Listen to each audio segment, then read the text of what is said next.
நீ என் மீது வைத்திருக்கும் உண்மையான காதலுக்கு ஒரு அன்பு பரிசு தரப்போகிறேன். நீ அதை ஏற்றுக்கொள்ள வேண்டும்.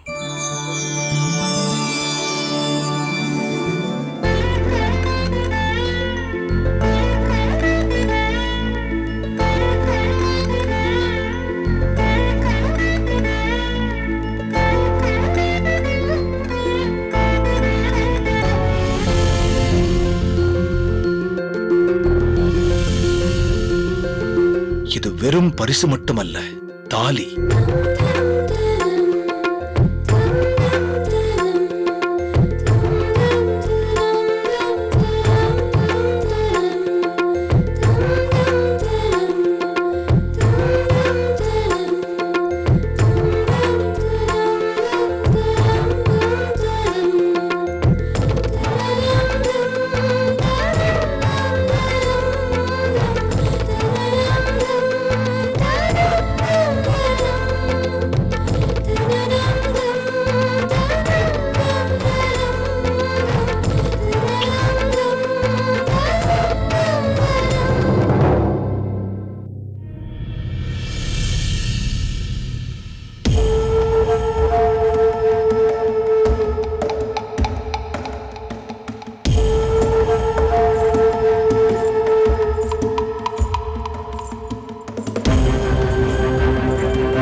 இப்போது உனக்கு திருப்திதானே?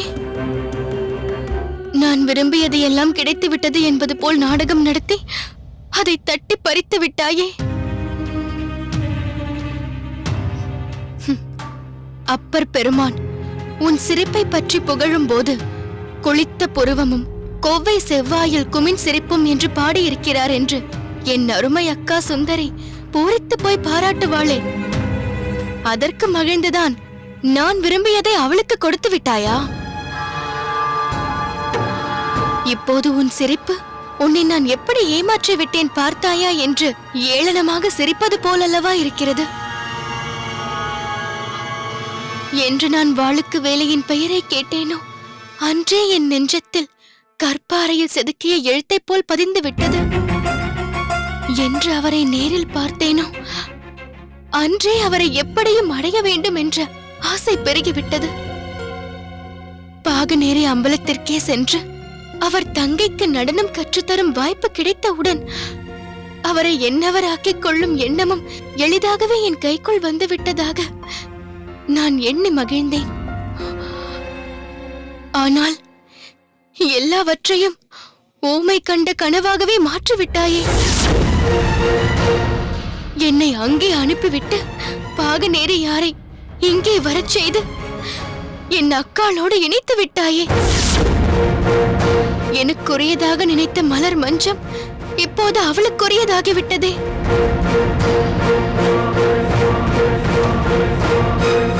அம்மா, என்ன மல்லிகா? குடிக்க பால் கொண்டு வரட்டுமா? வேண்டாம், சற்று நில். என் அக்காள் சுந்தரி இன்னும் மாடி அறையிலிருந்து கீழே இறங்கவில்லையா? மாடி அறையா? அவர் இரவே கீழே இறங்கி வந்து வழக்கம் போல் தனது அறையிலே படுக்க சென்று விட்டார்களே. வழக்கம் போல் விடுவதற்கு முன்பே விழித்தெழுந்து நீராடிவிட்டு கோவிலுக்கு புறப்பட்டு சென்று விட்டார்கள் அம்மா. அப்படியா? ஆமாம், அக்கா இரவே இறங்கி வந்து விட்டாள் என்றாயே.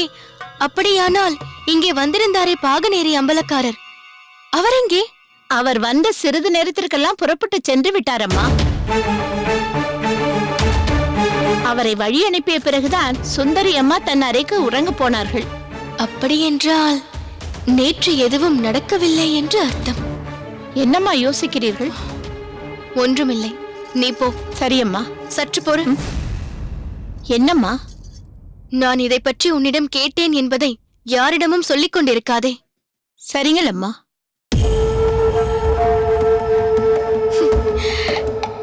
நீ நடத்தும் திருவிளையாடலை புரிந்து கொள்ளவே முடியாது போலிருக்கிறதே.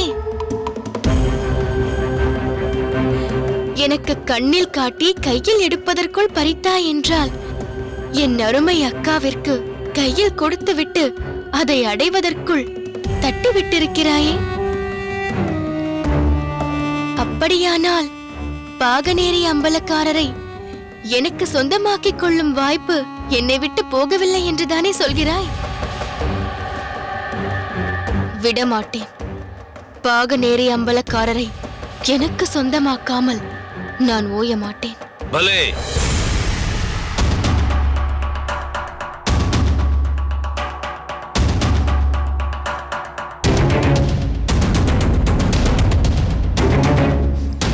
மாமா, நீங்கள் நீங்கள் மல்லிகாவிடம் உன் அக்காவை பற்றி விசால மனதுடன் விசாரித்துக் கொண்டிருந்தாயே, அப்பொழுதே நான் வந்து விட்டேன். அக்காவின் ஆசை நிறைவேறியதா என்று தங்கை அக்கறையோடு விசாரிப்பது தவறா மாமா? அது தவறில்லை வடிவு. அது நிறைவேறவில்லை என்று அறிந்து கொண்டு நீ மகிழ்ச்சி அடைகிறாயே, அதுதான் தவறு. நீ செய்வது மிகப்பெரிய தவறு. என்ன? நான் மகிழ்கிறேனா? முதல் நாள் இரவில் அக்காவுக்கு தன் விருப்பம் முடியா இரவாய் போய்விட்டதே என்று நான் எப்படி கலங்கி இருக்கிறேன் தெரியுமா? வடிவு, சின்னஞ்சிறு குழந்தை பருவத்திலிருந்தே உன்னை பார்த்து கொண்டிருப்பவன் நான். உன் ஒவ்வொரு பேச்சுக்கும் செயலுக்கும் பின்னால் என்ன இருக்கிறது என்பதை புரிந்து கொள்பவன் நான். அக்காவின் மஞ்சத்துக்குரியவரை தன் மஞ்சத்திற்கு வரவழைக்க நினைத்து அதையே ஒரு சூளுரையாக தெய்வத்திடம் கேட்கிறாயே, அதை அவர் நிறைவேற்றுவார் என்று எப்படி நம்புகிறாய்? நான் இங்கு நின்று எதையோ முணுமுணுத்துக் கொண்டிருந்ததை காதில் பாதி விழுந்தும் பாதி விழாததுமாக கேட்டுவிட்டு தாங்களாகவே எதையோ கற்பனை செய்து கொண்டு பேசுகிறீர்கள். அக்காவை தேடி வந்தவர் அடுத்த கணமே புறப்பட்டு விட்டார் என்றால் அங்கு என்ன நடந்ததோ, அக்காள் என்ன பேசினாலோ, மீண்டும் அவரிடம் மூர்க்கத்தனமாக நடந்து கொண்டு அவளை வெறுத்துவிட்டு போகும்படி செய்து விட்டாளோ என்றுதான் நான் குழம்பிக் கொண்டிருந்தேன். அப்படி அவர் வெறுத்து விட்டு சென்றிருந்தால் நீ மிகவும் மகிழ்ச்சி அடைந்திருப்பாய், அப்படித்தானே? ஆனால் அப்படி எதுவும் நடக்கவில்லை. ஓர் உயர்ந்த நோக்கத்தோடுதான் இருவரும் சில காலம் பிரிந்திருக்க வேண்டும் என்று தீர்மானித்திருக்கிறார்கள். இதன் மூலம் வாளுக்கு வேலையின் உள்ளத்தில் மேலும் உயர்ந்து விட்டாள் சுந்தரி. அப்படி என்ன உயர்ந்த நோக்கம்? தன் தங்கை கல்யாணியின் திருமணம் நடக்கும் வரை நமக்குள் தாம்பத்திய உறவு கூடாது என்று சொல்லி இருக்கிறார் வாளுக்கு வேலியார். அதுவரை நானும் உங்களுக்காக காத்திருப்பேன் என்று உறுதி அளித்திருக்கிறாள் சுந்தரி. இதிலிருந்து என்ன தெரிகிறது? என்ன தெரிகிறது? பாகநேரியில் ஒரு அண்ணன் தன் உடன் பிறந்த தங்கையின் வாழ்வுக்காக தன் விருப்பங்களை கூட விலக்கி வைக்க தயாராக இருக்கிறார். ஆனால் திருக்கோட்டியூரில் ஒரு தங்கை தன் அக்காவின் விருப்பம் நிறைவேறவில்லையே என்று மகிழ்ந்து கொண்டிருக்கிறாள். மாமா, வேண்டாம் வடிவு, நடந்தது நடந்து விட்டது. நமக்கு விதிக்கப்பட்டது இதுதான் என்று மனப்பூர்வமாக ஏற்றுக்கொண்டு வாழ முயற்சி செய். உடன் பிறந்தார் சுற்றத்தார் என்று இருக்க வேண்டாம். உடன் பிறந்தே கொல்லும் வியாதி என்ற அவ்வையின் பாடலுக்கு நீயே உதாரணமாகி விடாதே. உன்னை நீ மாற்றிக்கொள், அதுதான் உனக்கு நல்லது. நான் என்னை மாற்றிக்கொள்ள வேண்டுமா? அது நடக்காது. நான் இப்படித்தான் இருப்பேன். நான் அடைய முடியாத ஒன்று இன்னொருத்தருக்கு கிடைத்து விட்டால் அதை விட்டு விடுவேனா? கல்யாணியின் திருமணம் வரை எனக்கு இப்போது வாய்ப்பு கிடைத்து விட்டது. அதற்குள் அந்த வாளுக்கு வேலையை எனக்கு சொந்தமாக்கி விடுவேன். இது நடராஜர் மீது ஆணை.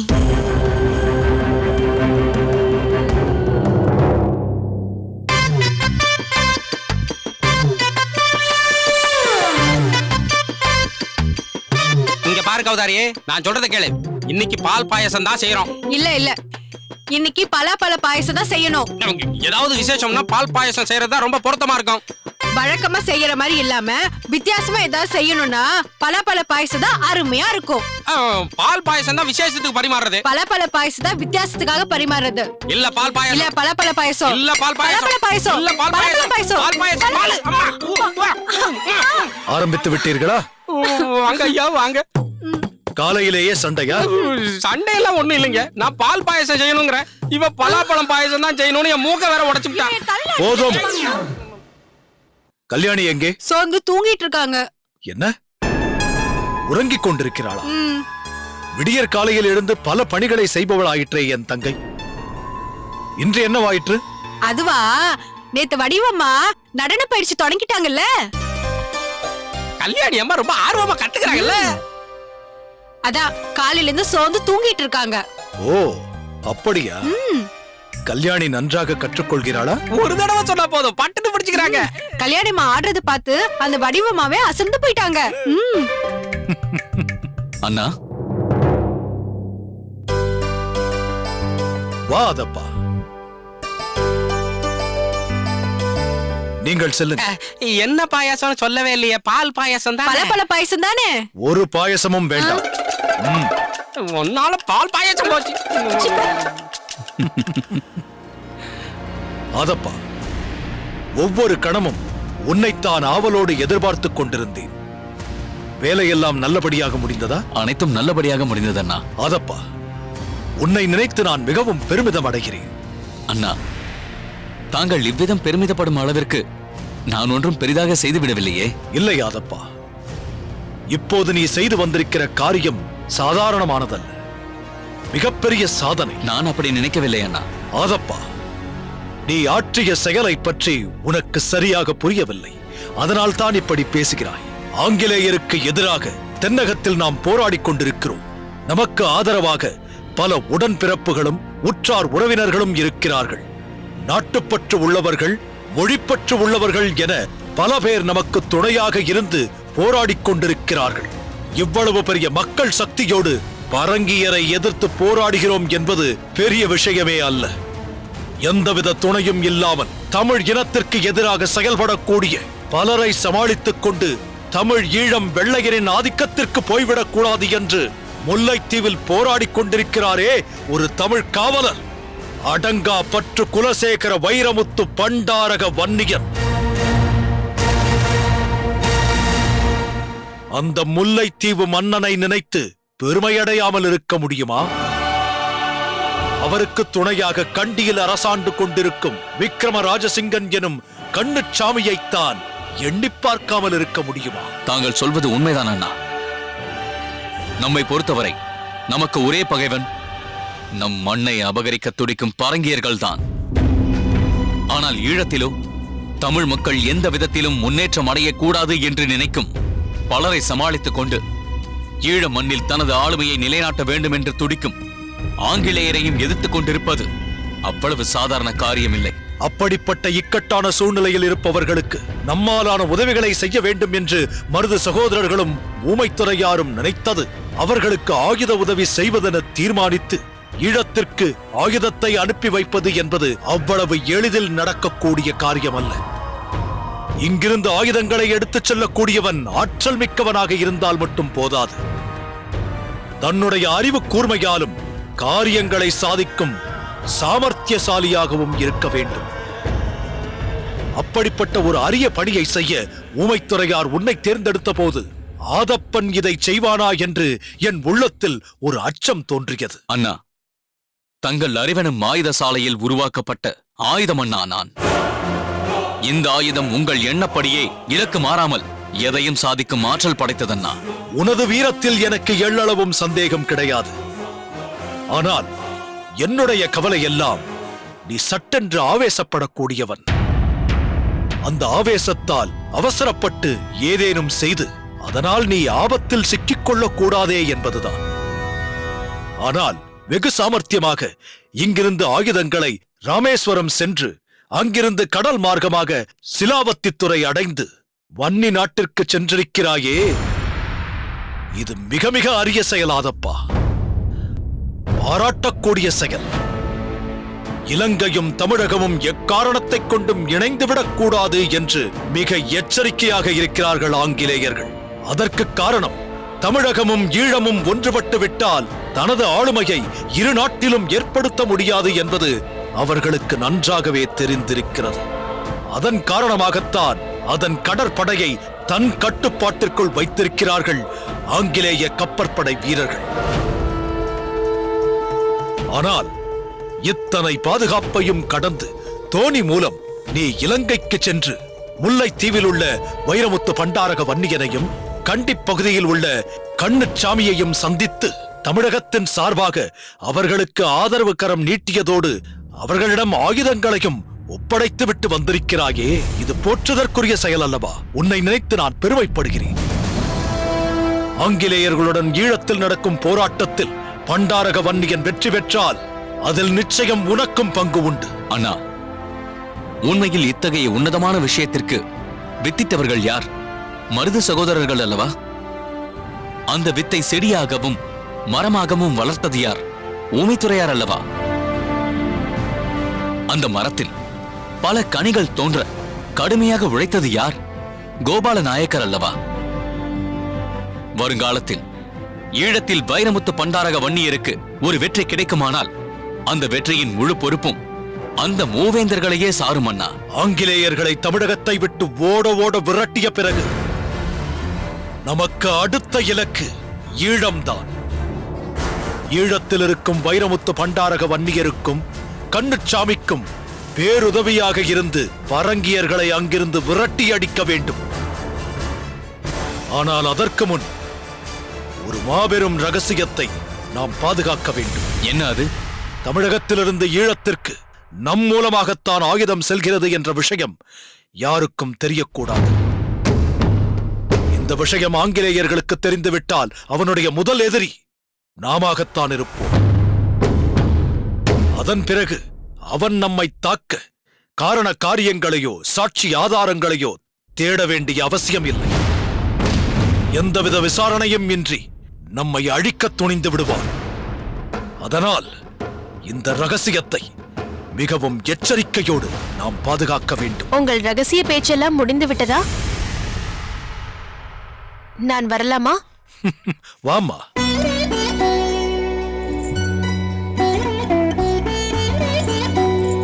அண்ணா, முதலில் இந்த இனிப்பை உண்ணுங்கள். என்ன கல்யாணி, இனிப்புடன் வந்திருக்கிறாய்? ஓ, ஆதப்பன் சென்ற காரியம் வெற்றிகரமாக முடிந்துவிட்டது என்பதற்காகவா? அது எப்படி உனக்கு தெரியும்? சின்னண்ணா எங்கு போனார், எதற்கு போனார், வெற்றியா தோல்வியா எதுவும் எனக்கு தெரியாது. ஆனால் நீங்கள் திருக்கோட்டியூருக்கு சென்று ஒரு நல்ல செய்தியோடு வந்திருக்கிறீர்களே, அது எனக்கு நன்றாக தெரியும். அதற்காகத்தான் இந்த இனிப்பு. என்ன கல்யாணி, நீ இதை போய் நல்ல செய்தி என்று சொல்கிறாய்? அந்த நாட்டியக்காரி சுந்தரி அண்ணனை அந்த அளவிற்கு எடுத்தெறிந்து பேசியதே தவறு. அந்த தவறுக்கு பிராயச்சித்தம் செய்வதாக நினைத்து அந்த நாட்டியக்காரி உனக்கு நாட்டியம் கற்றுக் கொடுக்க தன் தங்கையை பாகனேரிக்கு அனுப்பியிருக்கிறாள். இது ஒரு நல்ல செய்தியா? சின்னண்ணா, நீங்கள் இவ்வாறு சுந்தரி, நாட்டியக்காரி, அவள் இவள் என்றெல்லாம் பேசக்கூடாது. ஏன்?